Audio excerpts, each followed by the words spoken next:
Hello mpenzi mtazamaji wa Ahmed Ally TV. Kama ni mara yako ya kwanza kutufikia katika chaneli yetu hii ya Ahmed Ally, usisahau kulike, kushare, kukomenti pamoja na kubonyeza alama ya kengele hapo chini.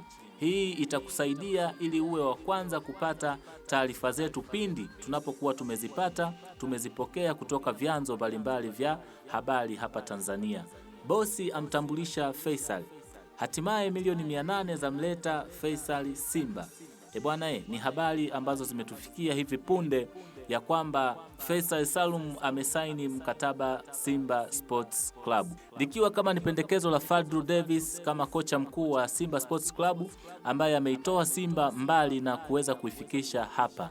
Aliona kuna haja ya Simba Sports Club kuhitaji saini ya Faisal. Akazungumza na bosi Mo Dewji na sasa milioni 800 zimemwagwa kwa ajili ya kutaka saini ya Faisal Salum na amekwisha kusaini.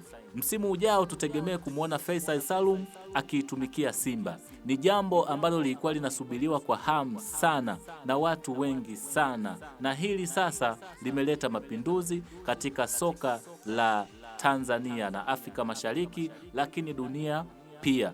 Bwana, Faisal Salum ni kiungo mchezeshaji, kiungo mfungaji, ni mfungaji wa muda wote. Anaweza akaamua matokeo muda wowote ambao timu inakuwa inapitia kipindi kigumu. Dondosha neno lako hapo chini, lakini pia usisahau kulike, kucomment, kusubscribe, kushare pamoja na kuturn on notification.